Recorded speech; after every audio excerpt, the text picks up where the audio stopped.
শুভ সকাল বন্ধুরা। সকাল মানেই আবার সেই দিনের রুটিন শুরু হয়ে যাবে। ঠান্ডা এত লেগেছে যে আর কি এখনও যাচ্ছে না। একটা সপ্তাহ হতে চললো, কবে যাবে জানি না, এত ঠান্ডা লেগেছে। আজ আমার মায়ের জন্মদিন। তোমরা একটু ভগবানের কাছে প্রার্থনা করে যেন আমার মা ভালো থাকে, একটু উইশ করে দিও।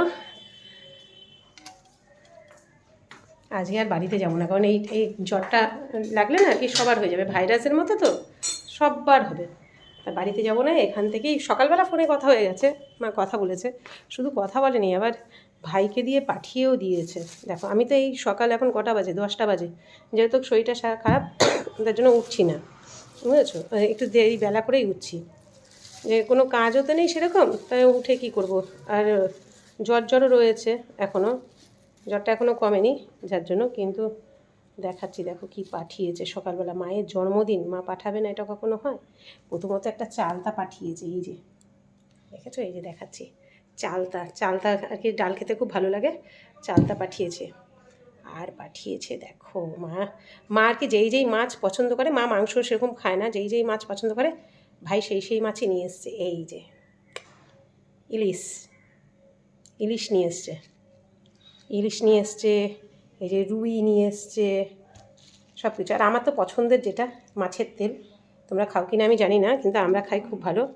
তাই এই যে এই মাছ আবার দিয়ে গেল, এখন এগুলোই রান্না হবে। কিন্তু ছোট ছেলেটা ওখানে খাবে বলেছে, ছোট ছেলে ওখানে খাবে।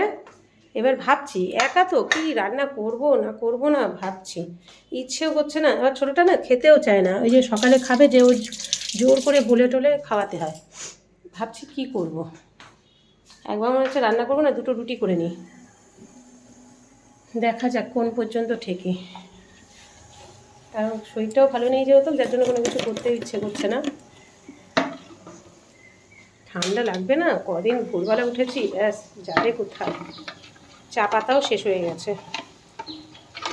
এখন তার বড় ছেলেটা নেই, যে আর কি আমরা যে কাঁচরাপা থেকে নিয়ে আসবো দোকান থেকে, এখন মেয়েকেই পাঠাতে হবে অবস্থা। কালকে কথা হলো, আবার ছেলের সাথে 2 দিন পর কথা হয়েছে, অনেকক্ষণই কথা হয়েছে কালকে। এখন একটু চা খাবো আদা দিয়ে। লিকার চা খেতে ভালো লাগে না একটুও, কিন্তু লিকার চাটা খাই, ওই যে দুধ চায়ে গ্যাস অম্বল হবে, যার জন্য খাই না। আর ডবল টোনটা খেলে ভালো, কিন্তু ওটা নিয়ে আসাটা হচ্ছে মেন সমস্যা। নিয়ে আসবেটাকে, ছোটোটা যেতে চায় না, ছেলেটা যেতে চায় না। এখন আমি আর ছেলে চা তো খাই, তারপর দেখা যাবে রান্না করব না, নাও করতে পারি যে 2টো রুটি ভেজে নেব, কারণ ছোটো ছেলেও খাবে না, কি করবো করে। রাতে 2টো ভাত করে নেব, ব্যাস হয়ে যাবে, ঝামেলা শেষ। ওটাই করবো, দেখি এখন 2টো রুটি ভেজে নিই, একটু আলুর তরকারি করে নিই, কারণ সেরকমভাবে ভাতও খেতে ভালো লাগছে না, যার জন্য করবো না। আর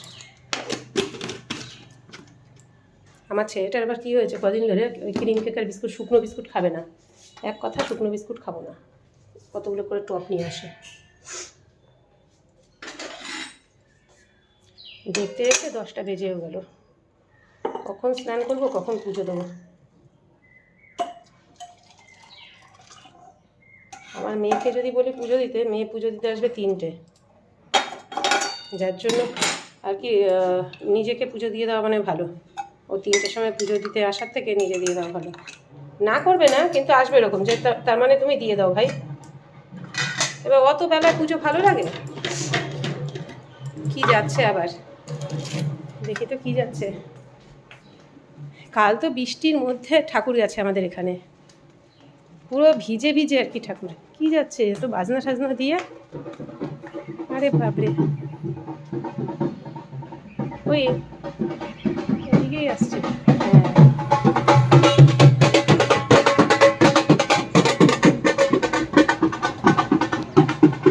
কেন একটা তো দেখলাম ছাগল মতো আর কি ম্যাটারের মধ্যে, আর বাজনা বাজাচ্ছে, কি এমন করে নিয়ে যাচ্ছে কেন কি যেন। কালী পুজো টুজোতে দেবে নাকি?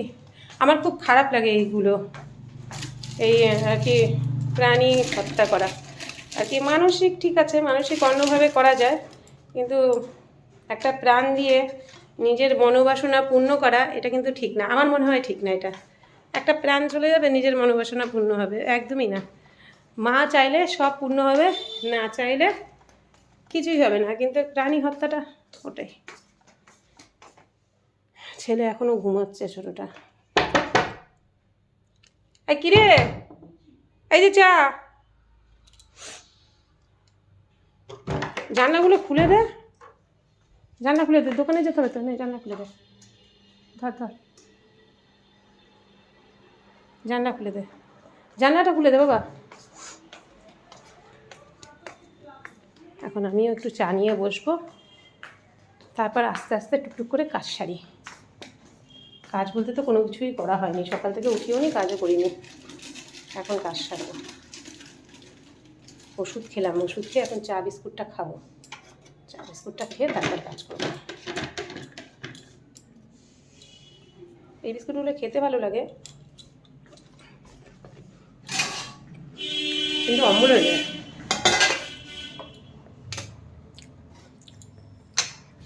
কি পাগলির মতো লাগছে, চুলমুল একদম পুরো যেরকম কাজ সেরকম।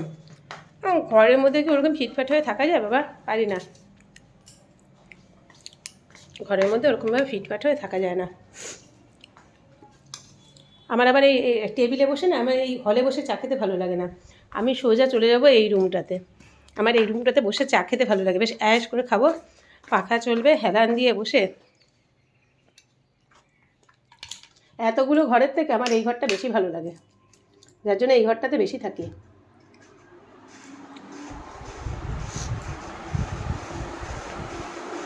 আচ্ছা, চা খেয়ে নিই, পরে আবার দেখা হবে, কারণ অনেকই কাজ আছে, কাজগুলো সেরে নিই।